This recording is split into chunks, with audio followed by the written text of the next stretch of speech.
Bonjour Benjamin Blanchard. Bonjour Adèle Rosner. Merci beaucoup d'être avec nous. Je rappelle que vous êtes directeur général de SOS Chrétiens d'Orient, avec qui cette chronique est en partenariat.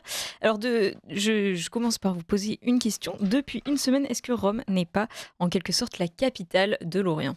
Et oui, depuis la semaine dernière, les événements s'enchaînent à Rome avec les différents patriarches orientaux, puisque la semaine dernière, il y avait le pèlerinage jubilaire des églises catholiques orientales, donc qui était prévu de longue date dans le cadre de cette année jubilaire. Et pendant 3 jours, Rome a résonné au son des liturgies orientales, son plus ou moins agréable à nos oreilles occidentales, puisque je pense notamment aux liturgies éthiopiennes qui ne manquent pas de surprendre nos oreilles. Alors notamment à Saint-Pierre de Rome, il y a eu justement la liturgie éthiopienne et la liturgie syriaque orientale avec les églises chaldéennes et syro-malabars.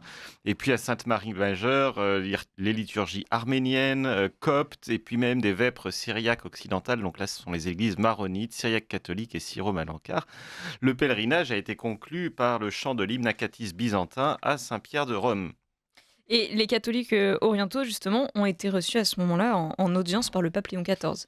Voilà, dans le cadre de ce pèlerinage jubilaire, et le pape Léon XIV a tenu un discours très intéressant devant ces pèlerins catholiques orientaux. Et notamment, il a insisté sur le droit à rester dans sa patrie, ce droit qui, hélas, peut-être avait été un peu mis en sourdine sous le précédent pontificat, puisque François Ier avait surtout insisté sur un droit à émigrer qui sortait d'on ne sait où.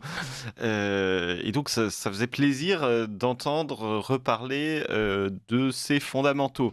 Et puis également, Léon XIV a insisté sur le trésor que représentent les liturgies orientales et que les églises catholiques orientales doivent conserver. En fait, si Rome a permis la création de ces églises qu'on appelle uniates, c'est-à-dire des églises catholiques mais qui conservent leur liturgie orientale, ce n'est pas pour que ces liturgies soient latinisées. Et en cela, il a cité son prédécesseur Léon XIII, qui avait fait un texte excommuniant les prêtres et les missionnaires latins qui tenteraient de faire changer de rite des orientaux. Mm. Et lors de la messe d'installation du nouveau pape, de Léon XIV, les orientaux étaient vraiment à l'honneur. Tout à fait. Alors la cérémonie, qui n'est plus hélas un couronnement depuis Jean-Paul Ier, a débuté par une prière du pape sur le tombeau de Saint-Pierre en compagnie des patriarches catholiques orientaux. Durant la messe, à laquelle assistait notamment le catholicos assyrien Marawa III, donc c'est le chef de l'église assyrienne apostolique de l'Orient, qui est une église pré-éphésienne, le patriarche œcuménique de Constantinople, Bartholomée Ier, était à la place d'honneur à laquelle il a le droit eu égard au rang de son siège de Constantinople. Donc c'était en fait le premier en dignité. C'est un beau symbole d'œcuménisme. Et puis hier, il y a eu une audience avec les représentants, tous les représentants des églises séparées, et une rencontre individuelle avec le patriarche Bartholomée Ier, donc le patriarche de Constantinople. Léon XIV a annoncé, qui a confirmé même, qu'il se rendrait à Nicée pour le 1700e anniversaire du concile de Nicée avec le patriarche Bartholomée. Donc c'est un voyage qui avait été prévu par le pape précédent mais qui est confirmé par l'actuel.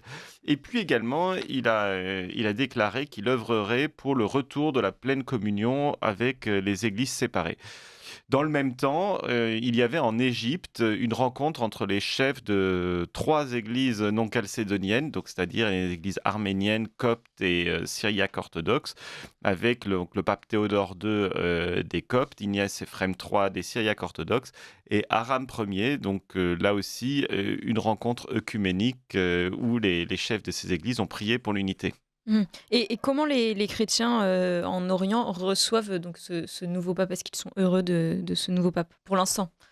Ben, Même pour si l'instant, oui, comme en tout cas les catholiques, bien sûr, sont heureux d'avoir un nouveau pape, et tout le monde espère que ça sera plus homogène que sous le précédent pontificat où il y avait eu, on en a abondamment parlé à cette antenne, il y avait eu des signes très positifs comme le voyage en Irak notamment, et puis également des signes beaucoup plus problématiques, et je pense notamment à un des derniers textes, Fiducies Supplicans, avec la bénédiction des unions irrégulières, et qui avait causé beaucoup de troubles, et notamment chez les orientaux.